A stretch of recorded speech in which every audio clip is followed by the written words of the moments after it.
Apa sih anaknya ditaruh di daycare? Kok tega ya ibunya? Hai, assalamualaikum, welcome back to Mamiko Channel yang akan sharing mengenai hal apa aja, terutama kuliner.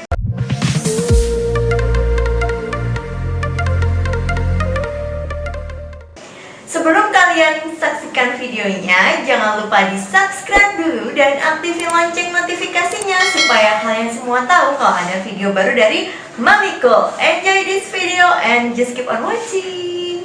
Menitipkan bayi atau balita di daycare saat ini sudah bukan hal yang aneh lagi ya Mams, mengingat semakin sulitnya dalam mencari pengasuh atau babysitter di zaman sekarang.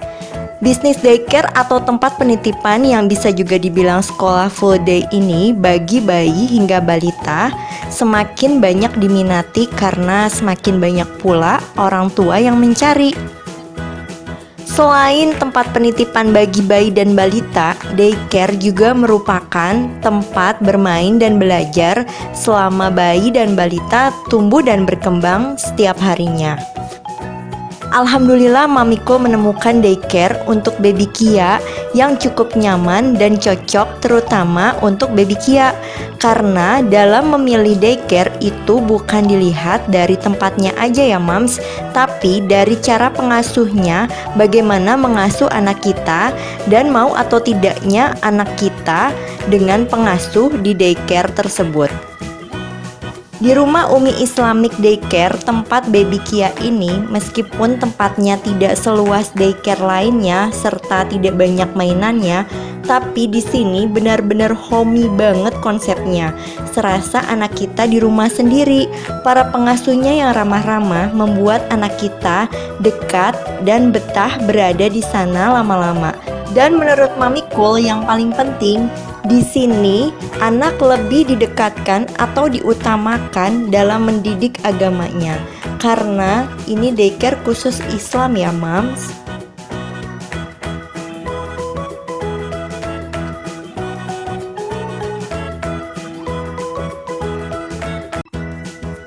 Latar belakang kami mendirikan rumah Umi Islamic Daycare berawal dari saya sudah selesai mengajar berinteraksi dengan anak-anak di salah satu lembaga pendidikan di sekitar Sariwangi. Kedua, memang kami sangat senang dengan anak-anak sehingga kami ingin mencoba membantu para orang tua yang bekerja kesulitan mencari pengasuh. Awal didirikannya rumah Umi Islamic Daycare pada bulan Juli 2016. Lalu berjalan 6 bulan rumah Umi, saya mengajarkan hanya anak-anak daycare saja. Lalu ada permintaan dari orang tua yang lain untuk mengajarkan Al-Quran untuk anak-anak yang lain. Sehingga pada tahun 2017 saya mendirikan rumah tahfiz balita dan anak. Saya mengajarkan Quran di pagi hari bersama dengan anak-anak.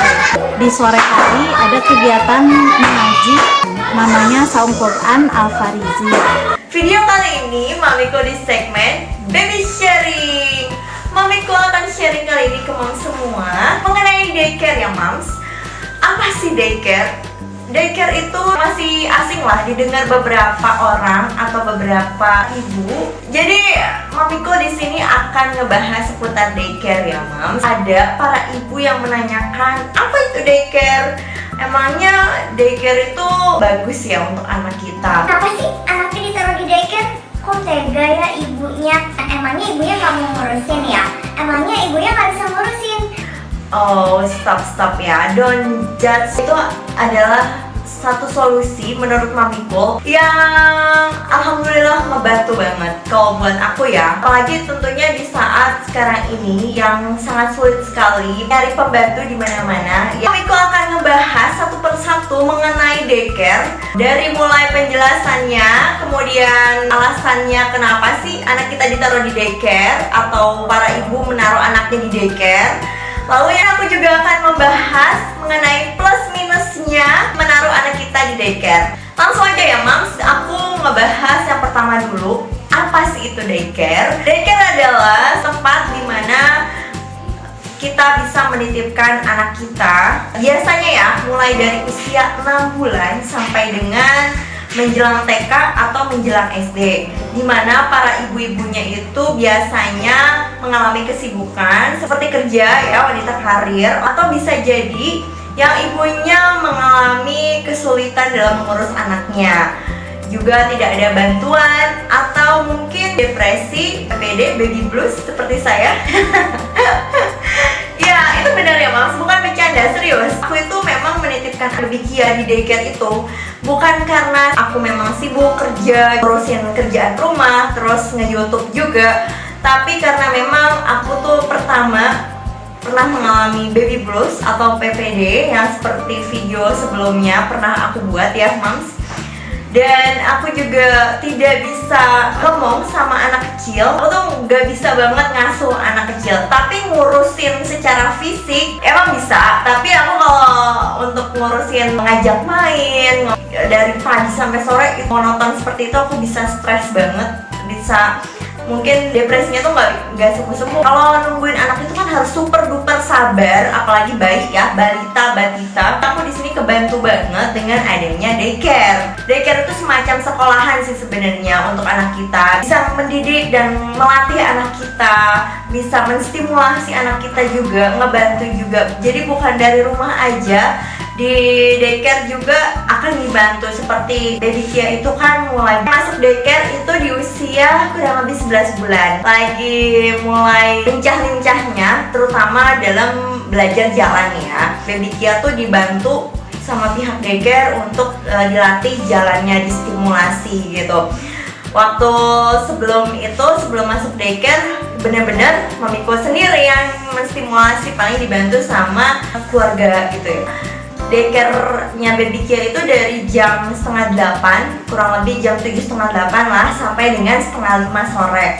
Baby Kia pas pulang tuh ya tinggal istirahatnya aja, mandi, istirahat, tidur. Pokoknya kita tahu beres lah. Pokoknya para moms, para ibu, apalagi yang sibuk kerja itu tahu beres lah kalau udah ngambil anaknya di daycare. Ada yang udah dimandiin, ada yang udah disuapin, pokoknya udah bersih, udah wangi, tinggal diambil. Kita tinggal main-main sebentar di rumah, terus malamnya kita tidurin, dan nggak terlalu lelah juga gitu dalam mengasuh bayi batita. Terus terang kalau mengasuh bayi batita tuh memang harus kuat ekstra tenaganya ya, karena Mbak sih jamin lelah gitu. Kenapa sih para ibu menaruh bayinya atau anaknya di daycare? Kesannya tuh jahat ya buat orang-orang awam yang belum mengenal daycare. Setiap orang itu masalahnya beda-beda ya, setiap keluarga. Mungkin dia jauh dari keluarganya, atau susah nyari pembantu, atau sedang tidak cocok sama pembantu, nggak percaya sama pembantu. Ya aku pikir lebih baik di daycare. Itu adalah pilihan yang tepat sih menurut mamiku, karena apalagi ibu-ibu kerjanya di luar rumah seharian full, terus harus ninggalin anaknya di rumah dengan pembantu yang ya kalau baru atau kurang kenal kan agak khawatir juga. Apalagi nggak ditemenin sama saudara, sama keluarga, di rumah nggak ada yang ngawasin, benar-benar pure sama babysitter atau pembantu. Kalau menurut aku itu lebih riskan, lebih mengkhawatirkan. Apalagi banyak kejadian-kejadian yang tidak diinginkan dari pemberitaan itu. Kalau ada yang ngasih anaknya obat tidur, si pembantunya, babysitternya, ada yang nyiksa anaknya lah, atau ya gitulah, macam-macam ya, cerita-cerita yang nggak enak gitu. Makanya dari situ mamiku rasa lebih baik ditaruh di daycare. Tentunya kita harus survei dulu ya daycare seperti apa cara mendidiknya, cara mengasuhnya, lingkungannya seperti gimana, dan orang-orangnya seperti apa yang mengasuhnya. Dan alasan kenapa para ibu menaruh di daycare itu macam-macam ya. Ada yang kerja, ya itu tadi kan, nggak bisa mengasuh anaknya dengan telaten, dengan sabar, atau memang nggak ada yang bantuin di rumah seperti aku ya. Ada yang mengalami depresi atau baby blues, babynya nggak bisa diasuh langsung oleh ibunya, ya lebih baik sih di daycare. Aku rasa lebih aman di daycare karena ibu-ibu yang mengalami baby blues atau PPD itu cukup membahayakan loh Mams. Bukan aku aja yang ngalamin, ada cerita-cerita juga yang parah-parah bahkan sampai nuzulillah membunuh anaknya. Kalau menurut aku lebih baik ditaruh aja di daycare, karena si bayinya juga terawat dengan penuh kasih sayang. Terus sore-sore si ibunya ketika dia sudah merasa fresh lagi, merasa me time seharian santai, dia recharge lagi, ketemu lagi babynya dengan suasana hati yang senang, terus bisa bercanda lagi dengan babynya. Kemudian yang ketiga, ada plus minusnya. Setiap sesuatu keputusan itu pasti ada kekurangan, ada kelebihan. Nah, mengambil keputusan di daycare itu juga tidak full positifnya, semuanya serba bagus, serba positif, enggak juga. Pasti tentunya ada minusnya, ada resikonya juga ada, kekurangannya ada. Kelebihan atau hal positif dalam menitipkan anak di daycare yaitu melatih anak kita agar lebih pintar dalam bersosialisasi dan tidak takut sama orang, mendidik untuk lebih mandiri, dibantu dalam menstimulasi pertumbuhan dan perkembangan anak oleh para pengasuhnya, serta anak tidak susah makan karena suka makan bareng teman-temannya. Namun tetap ada kekurangannya ya mams, yaitu anak jadi mudah sakit, bisa karena lelah dalam beraktivitas bermain yang berlebihan, atau karena tertular dari anak-anak yang lain jika ada yang sakit, serta jam tidur atau kualitas tidur siangnya kurang karena terganggu oleh anak-anak yang lain. Terlepas dari semua kekurangan itu, Mamiko sangat terbantu banget. Alhamdulillah kebantu banget dengan adanya daycare ini. Ya, semoga para moms yang selama ini bertanya-tanya mengenai daycare tuh bagus nggak sih, naruh anak di daycare itu adalah pilihan yang tepat nggak sih? Kalau menurut aku sih, menurut Mamiko ya, itu adalah pilihan yang atau solusi yang cukup tepat, cukup pintar ya, daripada kita nyari-nyari pembantu susah-susah, dan pembantu itu jual mahal loh sekarang gitu, dan sama kerjaan hitung-hitungan gitu, dan lebih ribet, lebih mahal pula. Ya, kalau menurut aku sih lebih baik ke daycare. Kenapa sih Mamiko naruh bayinya di daycare? Yang pertama karena aku pernah mengalami baby blues dan PPD. Nah, yang kedua karena aku memang gak telaten ngurus bayi, batita atau balita. Dan waktu zaman kakaknya Kia, itu Keisha, pada saat batita hingga balita itu ada pengasuh yang alhamdulillah masih baik ya, dulu bibi-bibi gitu, sampai dia usia 3 tahun. Lalu usia 3 tahun dimasukin ke playgroup. Jadi aku nggak ngerasa sendirian gitu dalam mengasuh anak gitu. Untuk nyuapinnya ada yang bantuin, untuk nemenin main ada yang bantuin. Pada saat itu pun aku juga kerja, jadi ada kegiatan kesibukan lain. Nah, kalau sekarang pembantu benar-benar susah, ya udah, jadi aku alhamdulillah nemuin solusi yang tepat menurut aku, yaitu di daycare. Yang terakhir alasannya aku memang mau menekuni pekerjaan aku, hobi aku di dunia YouTube, dan aku kan punya OCD juga ya. Seperti aku udah jelasin di video sebelumnya, penyakit OCD yang harus bersihnya luar biasa di rumah.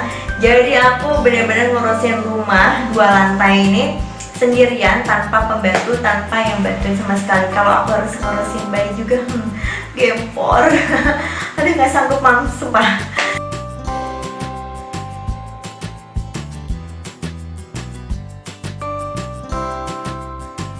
Itu aja sharing Mamiko kali ini mengenai daycare. Semoga video ini bermanfaat buat mam semua. Kalau ada yang mau ditanyakan atau mam semua pernah ada masalah mengenai daycare atau masih penasaran apa sih itu daycare, bisa komen di bawah atau di DM Instagram Intan_Rahardiani. Jangan lupa videonya di like, komen, dan share ke yang lainnya ya. Thank you for watching. Sharing is caring, and I'll see you on my next video. Assalamualaikum, bye bye. Yang ada di sana, yang ada di sini.